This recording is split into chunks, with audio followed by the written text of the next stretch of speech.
Scott, just how close is that 2-2 fastball on the outside that you took? I mean, I think the ump said it as well. I mean, it crossed the other batter's box. It wasn't really too close, and I mean, I guess I really didn't think it was that close, but I guess I'm a hitter, so it's kind of tough to gauge that one. And were you sitting on fastball on the 3-2 pitch too? Yeah, I mean, bases were loaded, so I mean, he couldn't really try to fool around with too much off speed. So I was just sitting in gear for a fastball away, because I think that's what he threw me off, like 7 pitches or something like that. What was that feeling when you connected and then when you saw the ball squeak between the left fielder and center fielder for the double? It was good. I mean, heck, I think it's the first ball I'd actually hit in about a week, so it was good to piece up a ball and put one in play and end up getting the big hit. You guys had a little bit of trouble with Adcock yesterday, and then came out a little more aggressive against Riga today. Was that a concerted approach change, or did things just shake out the way they shook out?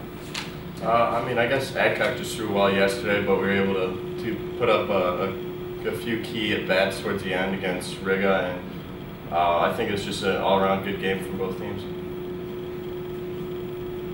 I think you guys came out a lot more aggressive at the plate. Riga's pitch count was super low the entire game. Was that you guys just trying to be more aggressive after yesterday? Yeah, I guess it was a little bit. I mean, it's just, you never want to sit back and let the pitcher dictate the game, and then I think that's kind of what happened to me a little bit yesterday. I was sitting back trying to wait for that perfect pitch, but I mean, you're going to be facing everyone's stud pitcher, and you're not going to be facing anyone bad in the Big Ten right now. And I mean, it was just good to be aggressive, and that's, I think, how we got to keep going. Kyle, was there a sense of being out of the woods after letting a couple guys on the first couple innings and then settling down a little later on? I think that's kind of the type of baseball that I like to pitch, and I think this year it's been a lot better for me because I'm throwing to the bats. I'm more concerned with letting people hit it and making them miss it, and that's kind of the model I've had, and it's worked. In some games that gets you a lot of strikeouts, some games that gets you a lot of base runners. Regardless of whether there's guys on, whether they're putting it in play, whether they're hitting it hard, which I thought they did today, you just got to keep pitching, keep grinding it out. And I mean, it's a law of averages. At some point, I got a 70% chance on a bad day that I'm going to get that guy out. He's got a 30% chance he's going to get on. So if I just keep filling up the strike zone, hopefully I can limit the damage and work it out today. And speaking of filling up the strike zone, you ever had a plate appearance like the 15-pitch one you had against Troy King? Yeah, not in collegiate baseball. In summer ball, when I was in the New England League, I forget his name. You could look it up. He's a USC's catcher. Remember his name, USC's catcher? From about 2 years ago, he had a 23-pitch at bat against me, and he got a hit. I made up pitches. I was throwing knuckleballs to him. But I don't know. I didn't know what else to throw him. I threw every pitch to it was Troy Kuhn, you said? Yeah. I threw every pitch to him that I had. So it was a really good at bat. Kyle, it seems like you pitched your best baseball against Ohio State. 2013, you clinched that final game against them. Is there anything special to playing them being an Ohio kid, or is it just maybe some familiarity knowing the guys a little more? Well, I played with Ryan. I played with Riga for a long time in Cincinnati, so it was really special to get to pitch with him today and watch how well he did.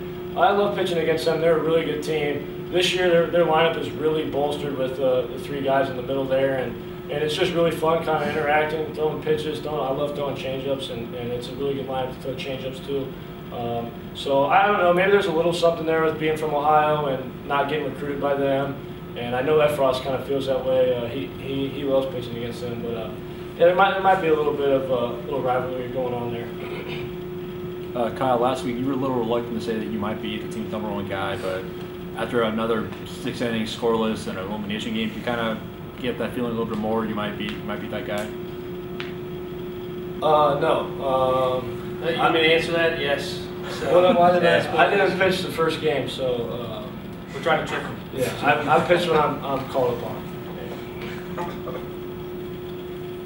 We have time for one last question for the players. Brad, if you could just speak to relying on, last year's experience, just having this team that had Tarver in the back the entire year and coming out and do what you guys did.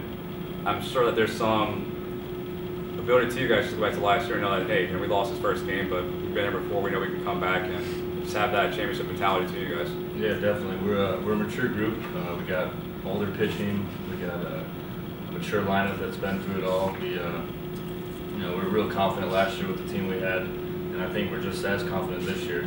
And you know, we lost that game, but we didn't think twice about it. I think we just focused on this game, and tomorrow we're just going to focus on tomorrow's game. And I think having that maturity helps a lot, and just got to play one game at a time.